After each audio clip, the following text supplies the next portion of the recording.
first one is, what time's lunch? That was the relentless question and answer. Okay, so I have 7 minutes, just less now, to walk you through a bit of understanding about what's happening in the consumer journey.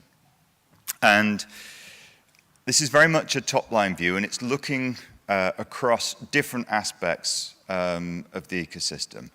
I mean, we could say that the industry is at a crossroads in terms of the way that the practitioners in the industry are looking at the business. We've got the big consumer goods behemoths, Unilever and P&G, telling us that the ecosystem is broken or is damaged, it's a swamp. We've also got significant changes taking place in the industry, structural changes taking place in terms of consolidation and new opportunities unlocked by technology. So we decided actually 2 years ago to do a kind of a benchmarking study.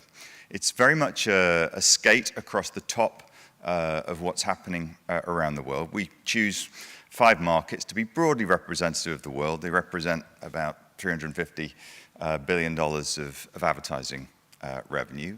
It's a two-sided analysis or two-sided study in the sense that as well as asking consumers what they feel about advertising and how it's working for them or not, we also interview industry experts. So we have an expert panel in each of those countries as well. And just to give you, again, a bit of flavor around how people are seeing the world. So a couple of comments from industry leaders. TF1 talking about the relationship between TV and digital. The second one there is from an agency in Brazil. You didn't know that Mark Zuckerberg had a second job working at an agency in Brazil, where they say that people are prepared to give up a little bit of privacy for a better experience. You'll gain something in your life. On the consumer side, again, a couple of data points. They're concerned, this has come through for the 2 years that we've done this, they're concerned that they're just seeing the same ads again and again. 3/4 of the population feel that. Interesting, coming after a conversation about addressable TV. You know, we've only got 40% of people who think that advertising is better addressed to them. Okay, it's 40% who think it's better, but it's not actually growing year on year. We've got a very, and let's be careful out there, because it's a very literate, advertising and marketing literate audience that we're talking to, and the events of the last 2 or 3 weeks will have only enhanced that sensitivity and understanding. And, you know, we asked the consumers, do they actually recognize what's advertising? What counts as advertising? And the answer is almost everything does. We have a business measuring earned media, both social and traditional media. It's still seen as advertising. It may be PR, it may be a social-based activity. It's still seen as advertising by the consumer. We touched on ad blocking and how that's moving. That hasn't gone away either. 1 in 5 connected adults say that they use an ad blocker all of the time.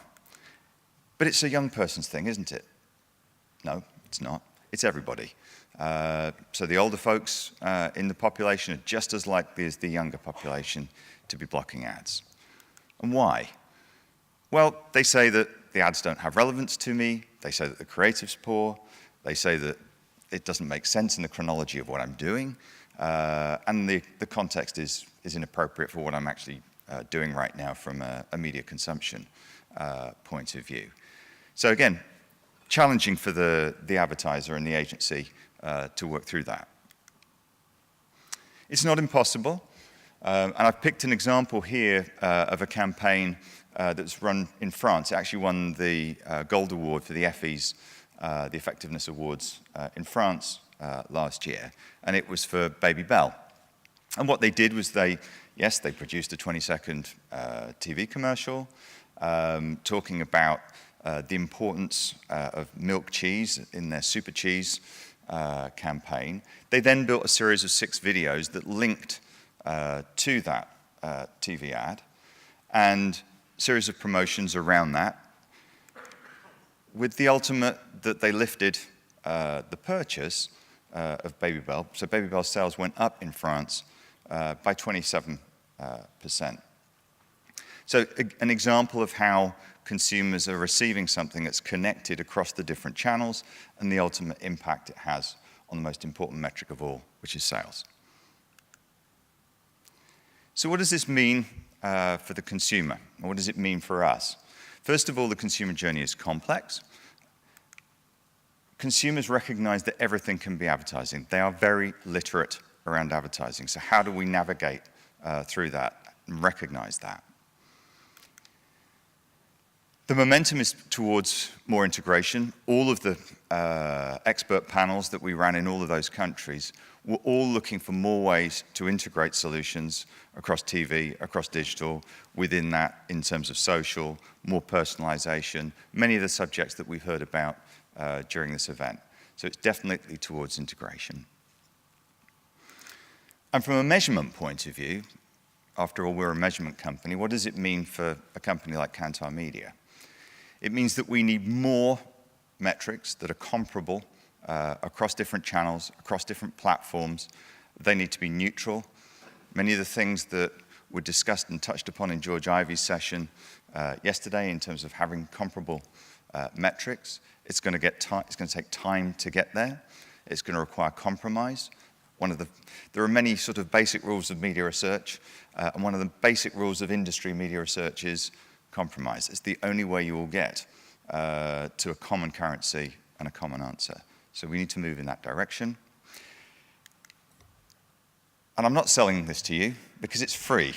If you'd like to know a little bit more about the study or have a copy of the study, please either go to the website or send me an email, and I'll very happily send you a copy.